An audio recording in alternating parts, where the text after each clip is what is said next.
सभी भाई बहनों को जय मसीह की। स्वागत है आपका हमारे मसीही वचन यूट्यूब चैनल में। आइए हम पवित्र वचन में से पढ़ेंगे नीति वचन उसका 3 अध्याय उसकी 5 आयत। इससे पहले मेरे प्रिय भाई बहनों के वीडियो को स्टार्ट करें, आप हमारे मसीही वचन यूट्यूब चैनल को सब्सक्राइब कर दें। सीधा मार्ग, प्रेरणादायक कहानी।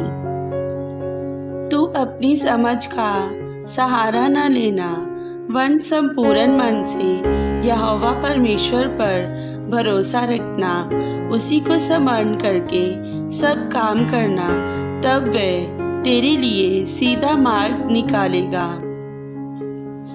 एक बुजुर्ग माता जो खिलौने बेचकर अपना जीवन यापन किया करती थी, वो रोज खिलौने का टोकरा लेती और एक छोटा सा चिड़िया का पंख भी लेती और खिलौने बेचने चल पड़ती।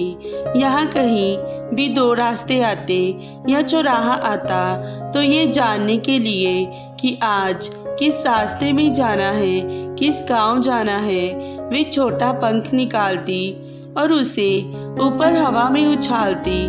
पंख जिस ओर गिरता उसी ओर वे अपना सामान लेकर बेचने चल दिया करती। इसी रीति से वो पंख के गिरने को ऊपर वाले की मर्जी मानकर अपना रास्ता तय किया करती थी। परंतु एक दिन वह बहुत देर से पंख को ऊपर फेंक रही थी और बड़ी ही परेशान सी दिख रही थी। वो बार बार पंख उठाती, कुछ मन ही मन में बुड़बुड़ाती और फिर पंख को हवा में उछालती, परंतु आगे नहीं बढ़ती। ये सब दूर से एक आदमी देख रहा था जो इस बुजुर्ग माता के विषय में जानता था। वे उस बुजुर्ग महिला से पास आकर कहा, माता जी क्या कर रही हो? मैं बहुत देर से देख रहा हूँ, आप आगे नहीं बढ़ रही हैं, मैं कुछ मदद कर सकता हूँ क्या? उस बुजुर्ग महिला का जवाब बड़ा ही रोचक था। उसने कहा, बेटा देख ना, मैं जाना तो बाईं ओर चाहती हूँ, पर यह पंख है कि बार बार मुझे दाईं ओर बता रहा है। बहुत बार हम भी अपने मन में ठान लेते हैं कि हमें यही चीज़ चाहिए और फिर परमेश्वर के पास उपवास और प्रार्थना में जाकर बार बार कहते हैं कि प्रभु हमें चाहिए तो यही चीज़, पर आपकी मर्जी पूरी हो, आपकी इच्छा पूरी हो। लालच का मटका। सब लालचियों की चाल ऐसी ही होती है, उनका प्राण लालच ही के कारण नाश हो जाता है। नीति वचन उसका 1 अध्याय उसकी 19 आयत। रामनगर नामक गांव में एक बंदर था जिसने पूरे गांव में हाहाकार मचा के रखा था। कभी किसी के घर में से रोटी उठा के ले जाता तो कभी लोगों के मटके फोड़ देता, कभी कभी तो फलों के बागान में घुसकर कच्चे फलों को तोड़ता और नुकसान पहुंचाता था। गांव के लगभग सभी लोग उससे तंग आ चुके थे। कई बार उसे मारने की योजना बनाई गई, परंतु वो बंदर इतना चालाक था कि हर बार बच निकलता। गांव के आधे लोग तो कहते थे उसे मार डालते हैं, लेकिन गांव के पंचायत ने निर्णय लिया कि जो भी हो बंदर को मारेंगे नहीं, वरन उसे जीवित ही पकड़कर नदी के पार जंगल में छोड़ देंगे। परंतु सवाल वही का वही था कि बंदर को पकड़ेंगे कैसे। तब गांव के एक बुजुर्ग व्यक्ति ने एक उपाय सोचा जिससे बंदर भी पकड़ा जाए और बंदर को कोई नुकसान भी ना हो, और उसने पत्थर का एक बड़ा और भारी मटका बनवाया जिसका मुंह बहुत छोटा था और उस मटके को आधे से ज़्यादा मूंगफली से भर दिया। मूंगफली की भीनी भीनी खुशबू से बंदर खींचा चला आया और जल्दी से उसने अपना हाथ उस मटके में डाल दिया।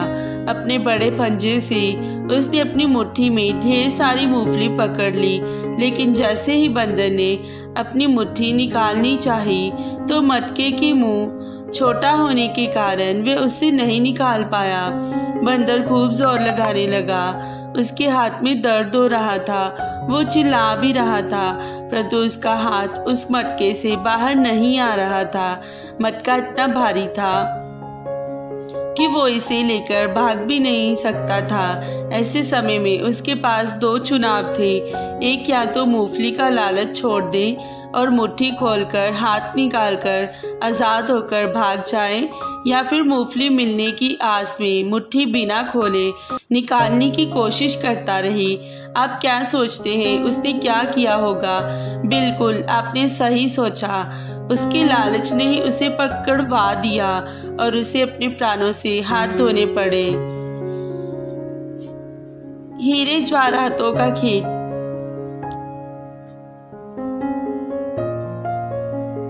परमेश्वर के वचन तो सोने से और बहुत कुंदन से भी बढ़कर मनोहर है। भजन संहिता उसका 19 अध्याय उसकी 10 आयत। एक किसान था जो उसके पास स्वयं की जमीन नहीं थी, इसलिए वे लोगों की जमीन में अदिया में खेती किया करता था। कई बार वे दूसरों की खेतों में मजदूरी करके अपना और अपने परिवार का भरण पोषण किया करता था। उस गांव का जमींदार जिसके पास ये किसान मजदूरी किया करता था, वे बहुत ही धनी था। उसके पास बहुत जमीन थी जो लोगों से लूट लूट कर उसने एकत्र कर रखी थी। एक दिन जमींदार से इस किसान ने अपने मन की बात बताते हुए कहा कि मैं भी एक छोटी सी जमीन खरीदना चाहता हूँ, जिस पर मनचाही फसल लगाकर और खूब मेहनत करके अपने परिवार को सुखी देखना चाहता हूँ। इस बात पर जमींदार जोर से ठहाका लगाया और बनावटी मुस्कुराहट के साथ बोला, मेरे पास एक जमीन है, क्या तुम उसका मूल्य दे पाओगे? गरीब किसान ने कहा, कितना मूल्य होगा सरकार? जमींदार ने कहा, पूरे 2 लाख है। तुम्हारे पास? गरीब किसान ने कहा, इतने पैसे कहाँ से लाऊंगा सरकार? जमींदार ने कहा, देख लो, ये कीमत केवल तुम्हारे लिए है और कोई होता तो मैं इससे 5 लाख लेता।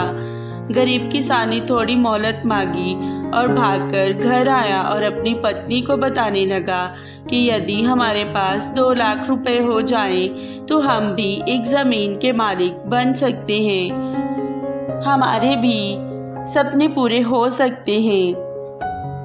उसकी पत्नी ने, जो अपने पति से प्यार करती थी और उस पर पूरा विश्वास करती, जल्द ही अपने सारे गहने और थोड़ी जमा पूंजी निकालकर पति के हाथों में रखते हुए बोली, देख लो, यदि इससे कुछ होता है तो। उसने अपने घर के कई सामान बेच दिया, अपने बच्चों की छोटी साइकिल और खिलौने भी बेचकर कैसे भी 2 लाख करके जमींदार के पास पहुंचा और बड़े उत्साह के साथ बोला, मालिक, ये लो पैसे, क्या वो जमीन मैं देख सकता हूँ जो अब मेरी होगी? जमींदार ने कागजात तैयार करके उसे दे दिए और कहा, हाँ देख लो, वो नदी के किनारे वाली जमीन तुम्हारी हुई। गरीब किसान दौड़ता हुआ अपनी जमीन देखने पहुंचा। जमीन देखते ही वो अपने सर पर हाथ रखकर बैठ गया, जैसे कोई सदमा सा उसे लग गया, और जोर जोर से रोने लगा क्योंकि वो जमीन पथरीली थी। चारों ओर कंकरों पत्थरों से भरी वो जमीन थी, उसमें खेती नहीं की जा सकती थी। किसान ये सोच सोच कर रो रहा था, अब पत्नी और बच्चों को क्या मुंह दिखाऊंगा। तभी उसके कुछ पुराने मित्र वहां से निकले और उन्होंने उसे रोता हुआ देखा और पूछा, क्यों रो रहा है? उसने सारा हाल कह सुनाया। तब एक व्यक्ति ने अपने हाथ में कुछ कंकर उठाया और वे आपस में बातें करने लगे। उन्होंने उसे बताया कि अनजाने में जमींदार ने जो जमीन तुम्हें बेच दी है वो बहुमूल्य कीमती पत्थरों से भरी पड़ी है।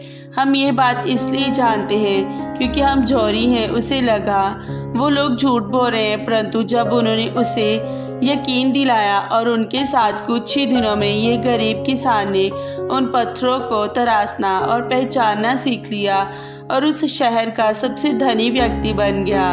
परमेश्वर का वचन भी ऐसा ही है। एक बार हम उसे पहचान कर उस पर चलना सीख लें तो हम भी आत्मिक धनवान हो सकते हैं। आमीन। सभी को जय मसीह की। तो मैं विश्वास करती हूँ कि आपको ये कहानी अच्छी लगी होगी।